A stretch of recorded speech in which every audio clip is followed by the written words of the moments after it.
This is part two of the script and story lecture where we'll be talking about good story characteristics and story ideas. When you start to develop your story concept or idea, this is really kind of where you want to hit first. While I know we went over story structure and three-act structure, we went over screenplay format, this is really kind of your starting point of story development. So when you think of a good story, there are basically 7 characteristics that kind of fall into a good story idea. The first and foremost is simplicity, keeping your story as simple as humanly possible. When you're looking at writing a short story in particular, you don't want to overcomplicate it or muddy it up with too much information. You want your story to be simple, easy to follow, and get to the point as soon as possible. Even in features, when you look at feature films, the ones that are usually very successful are not overly complicated. They're very, very simple. You look at the story of Jaws. It's a shark eating people and they have to kill the shark. That's not an overly complicated story. Now, the B storylines are where we add that kind of complexity and, make it a little bit more complicated, but the overall story itself, not very complicated. So if you look at a film like Terminator, that's just a waitress trying to survive the onslaught of a robot from the future. Again, not an overly complicated story. Another thing that you can have within a good story is what we call dramatic contrast. This is where you have a hero, you have to have an equally as strong or complicated villain. If you're looking at, a film like Star Wars, where you have Luke, this kind of young, naive character, but then you have this overpowering, empire. That's dramatic contrast. And I'll go back to the Terminator example where you have Sarah Connor, this young, naive, character, and she even states, she can't balance her checkbook. And then you have her opposing this unstoppable killing machine in the Terminator. Horror films, you're going to have dramatic contrast and your character being the virgin against some awful monster. Romantic comedy or dramatic contrast comes in usually the two people who become romantically involved are opposites, so you have that opposite attract concept going on. In drama, you're going to have the dramatic contrast of the struggle of life, so having dramatic contrast is really important.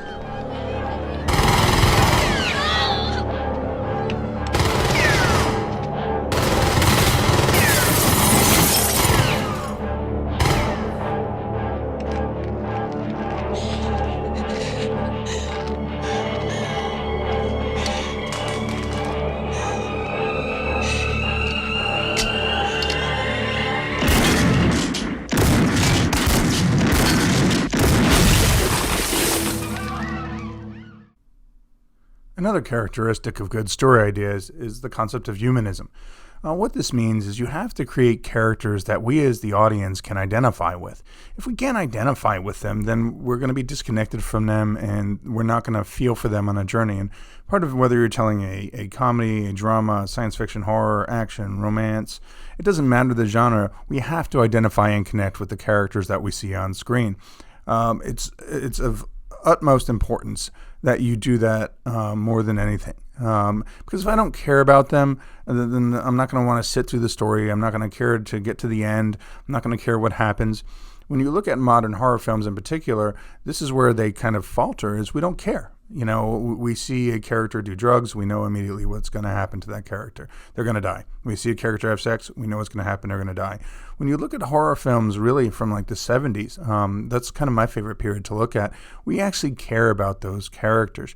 But in this example here from The Goonies, one of the things that's fun about The Goonies is you actually care about these kids. You get to know these kids, you get to understand who these kids are and how they function. We get to see that Chunk is kind of clumsy and he's kind of a pathological liar. We get to see that Data wants to be somebody else. He wants to be James Bond, so he comes up with all these gadgets. Mikey has asthma. He has issues with his brother Brand. Mouth is the sarcastic one of the group. So by separating all these characters out and looking at them, we can identify with aspects of all of them.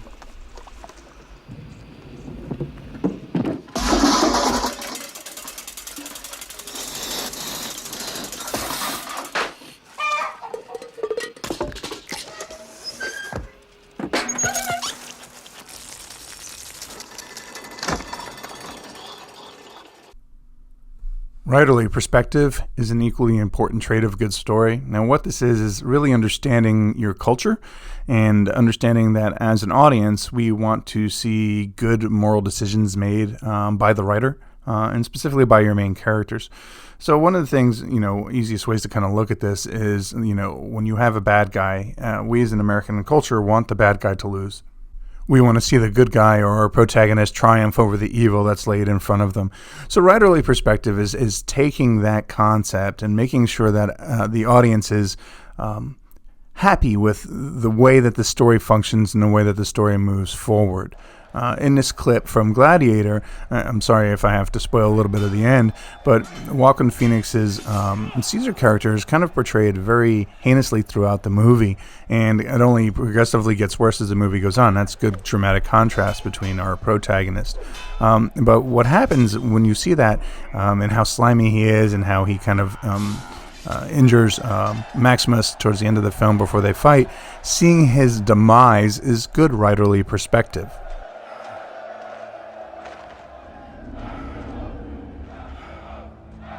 Quintus, sword! Give me your sword! Sword! Give me a sword! Sheathe your sword! Sheathe your sword!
Consideration for your intended audience. This is understanding who your audience is outside of the culture that you're writing for. And it goes a little bit further into understanding the age bracket really that you're writing for and that the story is intended for.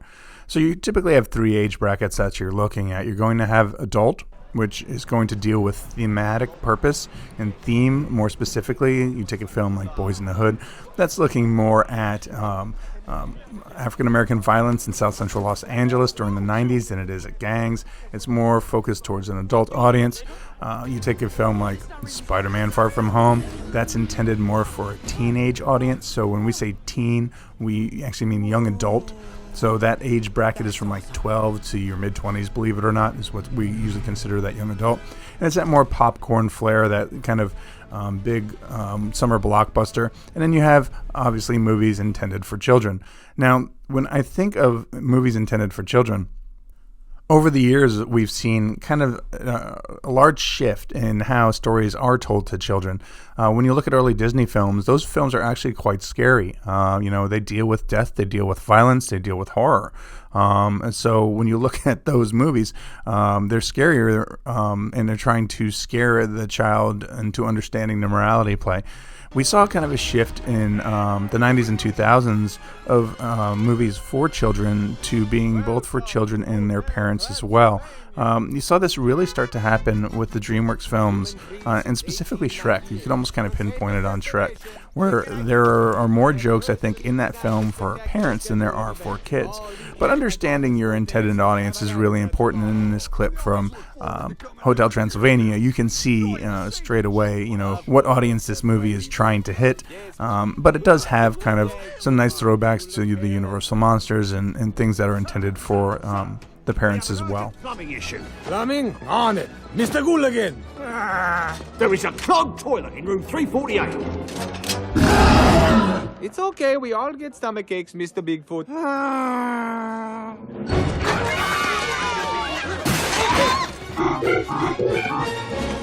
Hey, kids, reel it in. You're only supposed to make Mom and Dad miserable. Now, is that any way to behave? This is a hotel, not a cemetery. Sorry, Uncle Drac. Drac, how are you? Wayne, my old friend. Couldn't wait for this weekend. Always great to be out of the shadows for a couple of days. The family looks beautiful. Let me just clean up their filth. Housekeeping.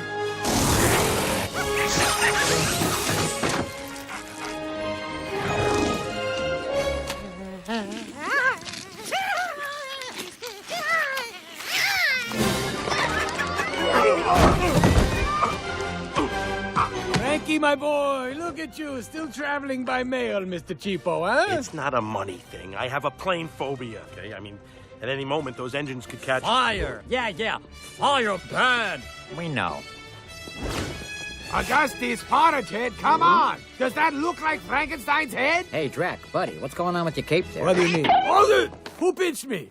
Guilty. You're irresistible. Yes, very amusing, Invisible Man. Hello, great to see you. Never gets old. Missed me.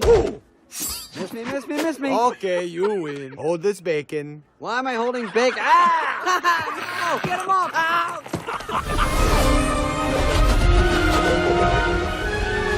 Here comes the party! Hello, Murray! Drac, what's up, buddy? The sand, Murray, the sand, always with the sand. Wolfie, Wanda, Frank! I love this guy. You're always bringing it full tilt. You're looking skinny, too, now that you're just ahead. Okay, you'll pay for that. So what's up, Drac? The hotel is looking off the hook. Hey, guys, watch this. By the way, you were right about those directions. Oh, good, good. Yeah, I took the Tigers through the Nile and there was absolutely no traffic.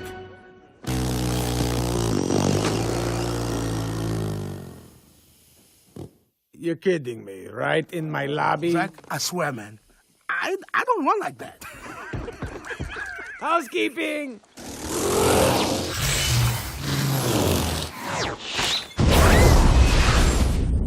I was not the cause of that. The style of the story. This is whether the story is realistic in nature, unrealistic in nature, or surreal in nature. So a realistic story would be something like Saving Private Ryan, where it's meant to look and feel real. Romantic comedies usually will fall under that as well. It's meant to look and feel real.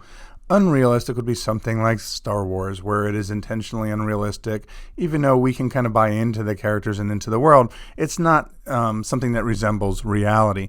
And then surrealism are films that kind of are more in a dreamlike state. If you take something like Pink Floyd's The Wall, that film in and of itself is really surrealistic in nature. But surreal films it's hard for the audience to identify with them and get into them. We like our information up front and for us and ready to digest, as opposed to having to really contemplate and think about the characteristics of the story idea. And you get films even like Fear and Loathing in Las Vegas that kind of blur the line between realistic and surreal both at the same time.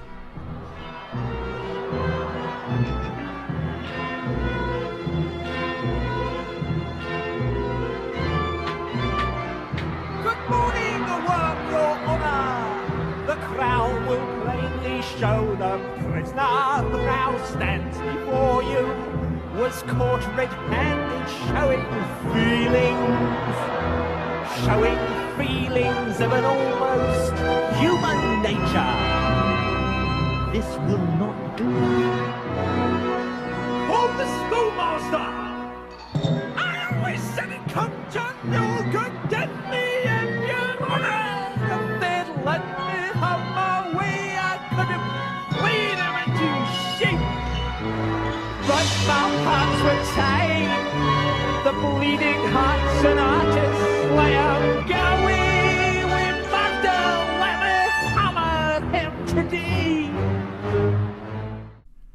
And the final characteristic of a good story idea is understanding your emotional slant. It is key when you're writing a short story to understand your emotional slant and make sure that you stick to that emotional slant. So if I'm trying to create a drama, I'm going to stick to having a character change by the end. If I'm doing a horror film, my emotional slant is to horrify, to terrify. Comedy is to make you laugh. Action is to get your adrenaline going, your blood pumping. In this clip from The Ruins, you can see straight up front that they are trying to horrify you. That is the emotional slant that they stick to through the entire film.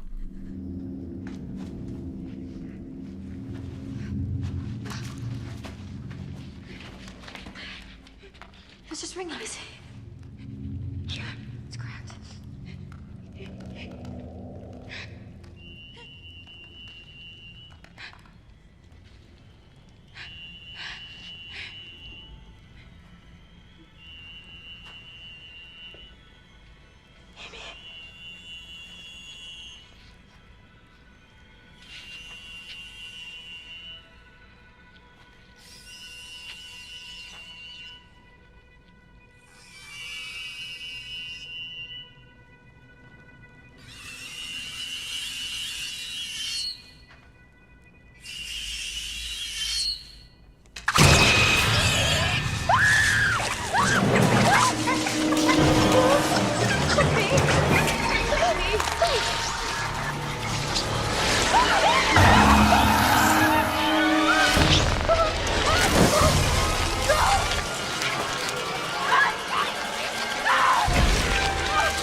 Anytime you shift emotional slant, you need to allow the audience time to reboot.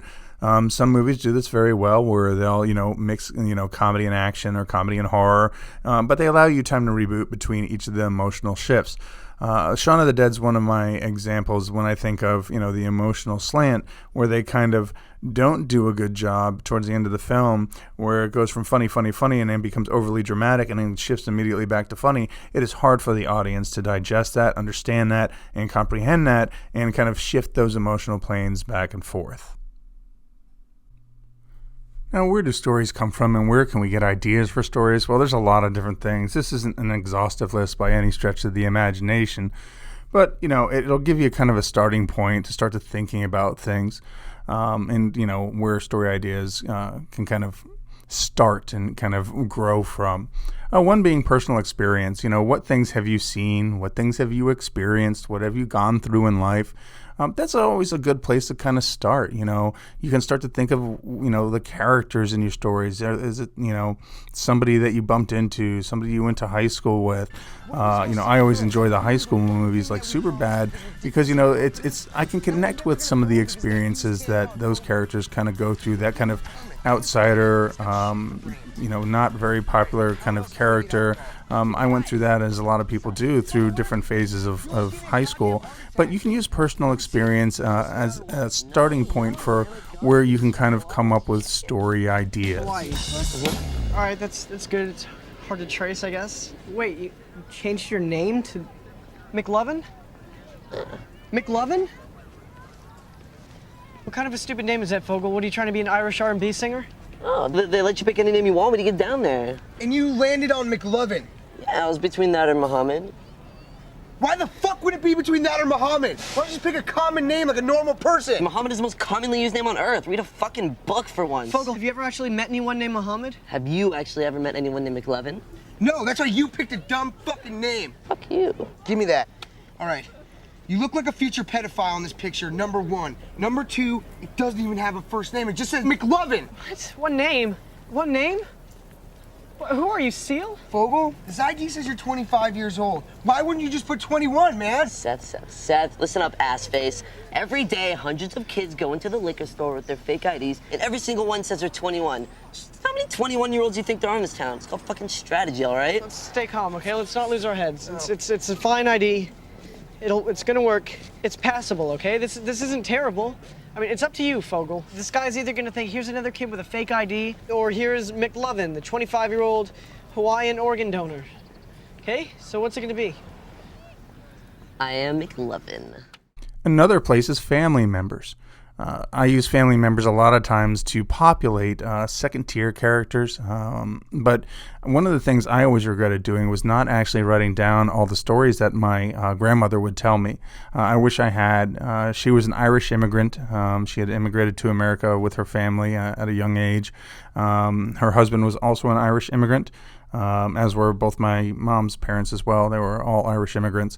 But just hearing their stories, was just kind of, it blew me away. And I remember some of them, but, there's one that she had told me that I always wish that, I could figure out the genealogy there to kind of tell the story. But her dad was a mortician, and when they went to, I think it was World War II, and he was on a boat with the Navy, and his job was to identify bodies and bring bodies onto the boat.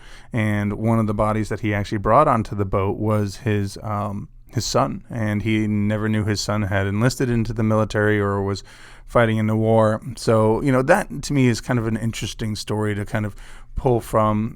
You can also, as I said, use family members as kind of, a starting point for coming up with secondary characters.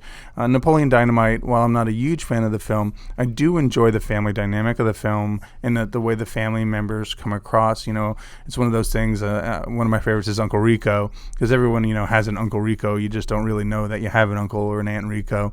But the way that his family dynamic functions is really what drives that story forward. How was school? Worst day of my life? What do you think? Well, I want you to go see if Tina wants some of this. Kip hasn't done flipping anything today. Look, tonight me and your... Kip, listen. What? Tonight me and your aunt are going to go visit some friends, and we're not going to be back till tomorrow. We're getting a little low on steak, so I got Lyle coming over tomorrow to take care of it. Well, what's there to eat? Knock it off, Napoleon. Make yourself a dang quesadilla. Fine. I'll be back tomorrow.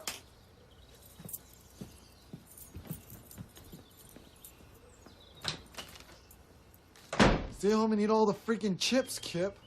Napoleon, don't be jealous that I've been chatting online with babes all day. Besides, we both know I'm training to become a cage fighter. Since when, Kip? You have the worst reflexes of all time. Try and hit me, Napoleon. What? I said come down here and see what happens if you try and hit me. Such an idiot. Let me see what your best move is.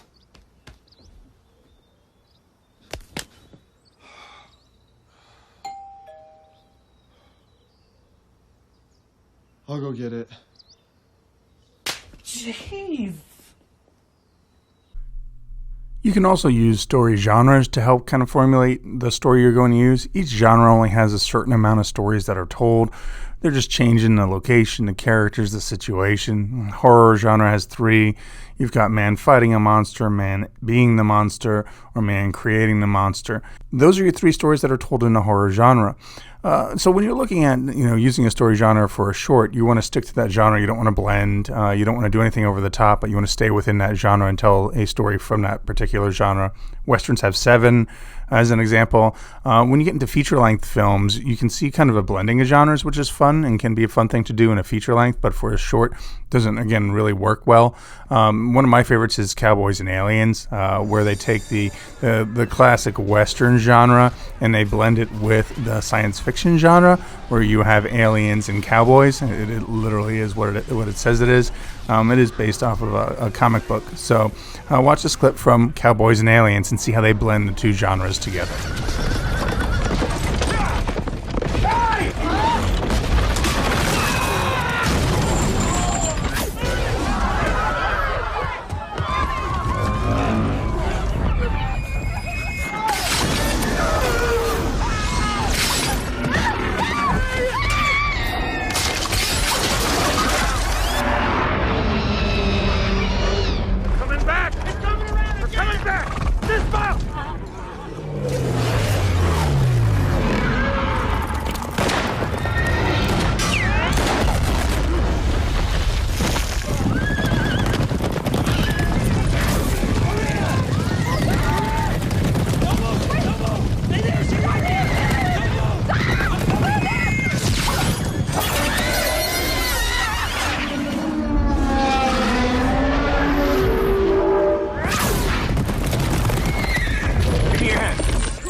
your hand. What the hell for? I can get us free. Give me your hand. Give me your hand.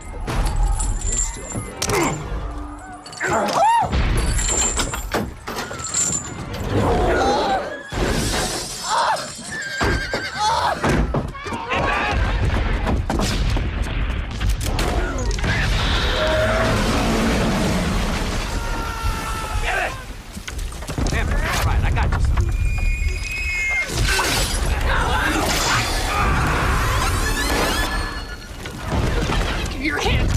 No! Come on, give me your hand!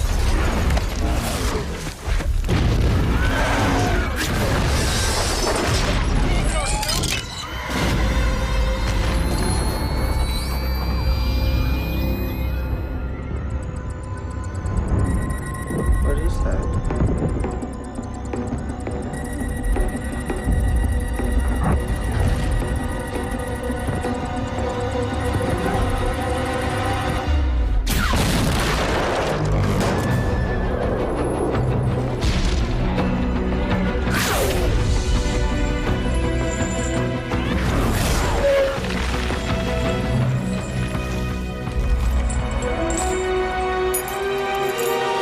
Get up, boss.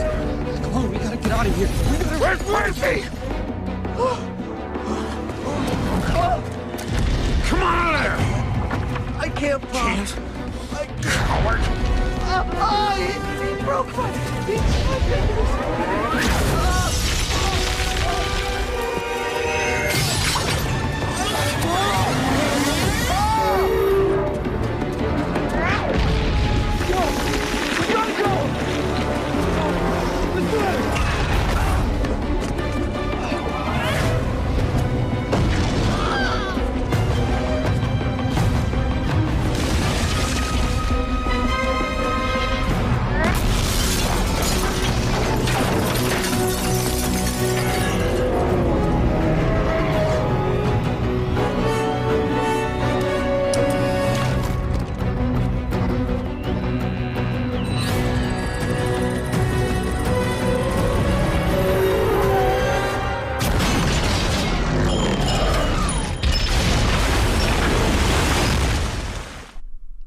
One of my favorite exercises to do whenever I'm getting ready to sit down and write is just to look at headlines, to kind of scour the internet or grab old newspapers and just kind of scan through as quickly as possible and look at just the headlines and see if that kind of sparks a story idea to kind of move forward with. One of the ones I saw recently that I thought was really interesting was, I think it was on a UK newspaper where they were talking about the headline read, numerous infant bodies found at a nunnery. So basically what had happened, and I didn't even read the article until months later, but what had happened is all these babies were buried behind a place where nuns lived. So like immediately when I saw that headline, I started thinking, all right, like, is this a ghost story? Is this a horror story? Is this a political kind of thriller where, the church has been, impregnating nuns for years and the babies are dying? Or is it a science fiction experiment? So, like, just using that headline, like, sparked my mind to go into a million different directions. But looking at headlines can kind of help you out. And again, just kind of going on Google, going on CNN, going on Yahoo, and just kind of scanning through and seeing, what kind of jumps out at you. We can also look to literature, using books as kind of reference points for starting off a story. Stephen King, you can kind of option his stories for development for a pretty cheap price, specifically his short stories. But looking at literature, if I'm going to write a story about lovers and coming from maybe different backgrounds, I'm going to read Romeo and Juliet. Just to kind of get a little bit of a sense of, what are some of the struggles, or what are some things that I can kind of incorporate.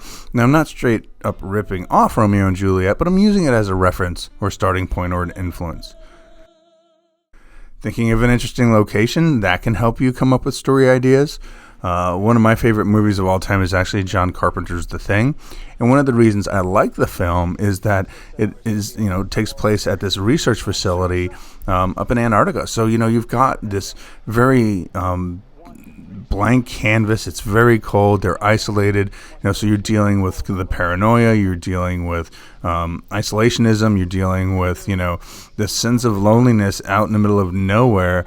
And then this alien that absorbs you kind of comes into play. It's just a fun location to use and kind of a fun location just to tell a story around.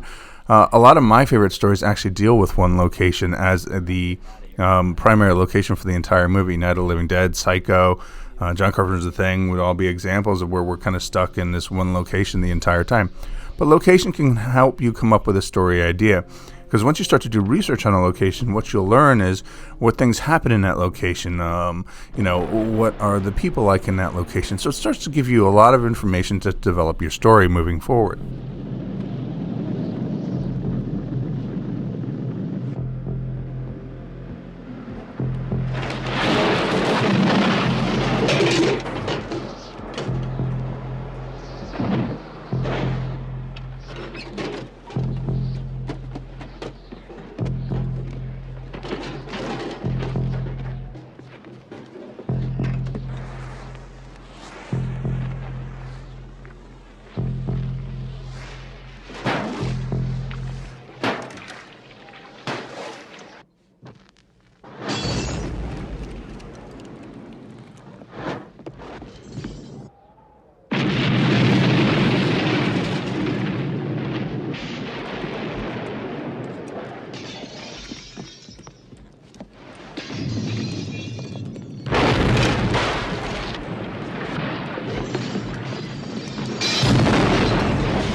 You can also use fairy tales and myth. Looking at mythology is very interesting. It was one of the things I studied extensively in grad school, was understanding how myths function and how they tell stories for the culture of that time period. So if you're wanting to really get to the heart and understand how we connect with archetypes and specific stories, looking at fairy tales and myth can be really important. And help give you an understanding and a story moving forward. So the hero's quest is a common one. It's called the monomyth. That's one that tracks a protagonist who's kind of naive and inexperienced and tracks them kind of becoming an adult, the boy becoming a man. Star Wars falls into that. One of my favorites from my childhood was actually Clash of the Titans. And oddly enough, one of the things I love about Clash of the Titans is it kind of gave us what we consider the myth of Medusa with the snakes for hair and the snake body and all that stuff. But when you look at actually the myth of Medusa, she was a gorgeous woman. But looking at fairy tales and myth can be a way for you to kind of come up with story ideas, develop story ideas, and again, all of these things, they give you starting points. It's where you take them from there. That's what makes you a good storyteller. How do you take these concepts and move them forward?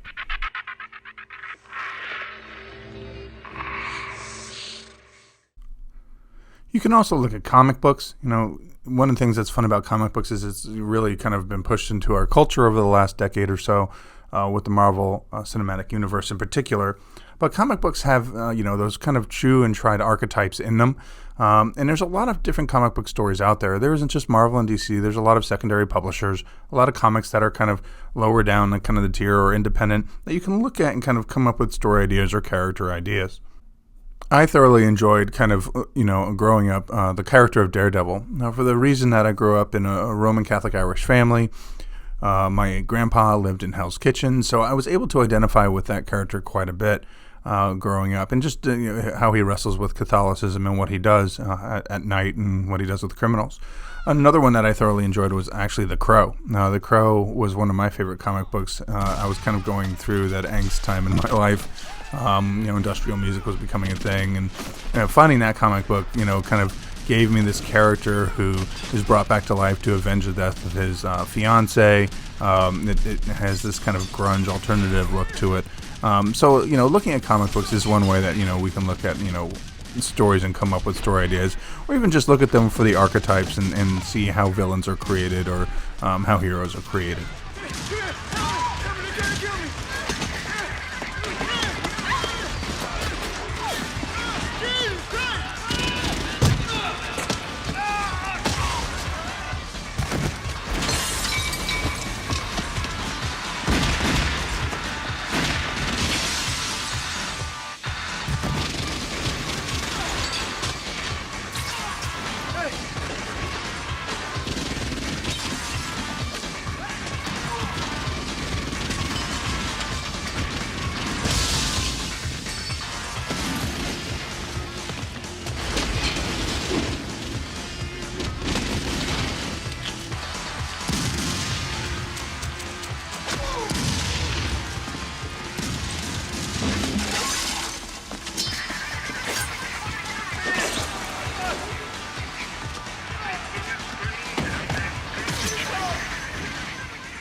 Sequels or prequels in today's world are a very viable option for where stories come from.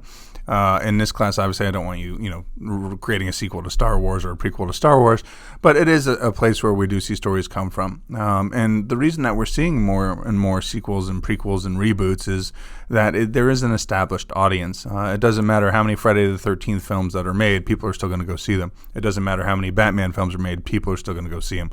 So sequels or prequels, they are an area that we can look at, the development of stories from.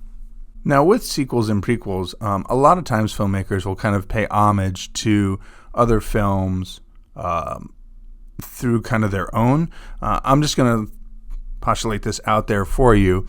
When you have this sequence in The Dark Knight where the Joker explains, how he got his scars and his mom and his dad, when I first heard that in the theater, I immediately went to The Shining.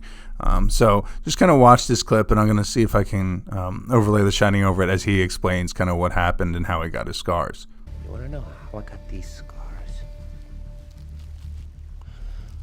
My father was a drinker and a fiend. And one night, he goes off crazier than usual. Mommy gets the kitchen knife to defend herself. He doesn't like that. Not one bit. So, me watching, he takes the knife to her, laughing while he does it. He turns to me and says, "Why so serious?" He comes at me with the knife. "Why so serious?" He sticks the blade in my mouth. Let's put a smile on that face. And why so serious?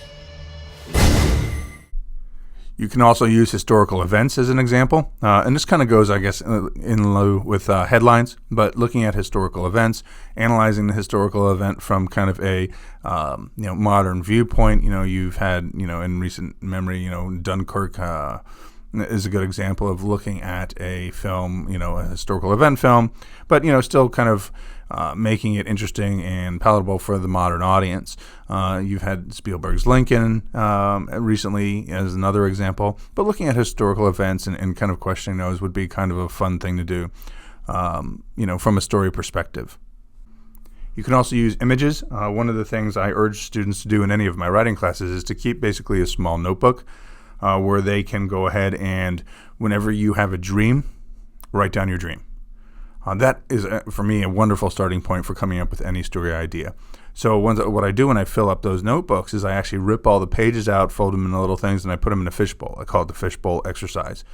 And what I do is when I'm getting ready to write, I'll reach into an empty fishbowl, pull out just a handful of these images that I had in my dreams, and that's my starting point for my story. So just images, what do you see on a day-to-day basis? Do you find things on Pinterest? Do you find things online?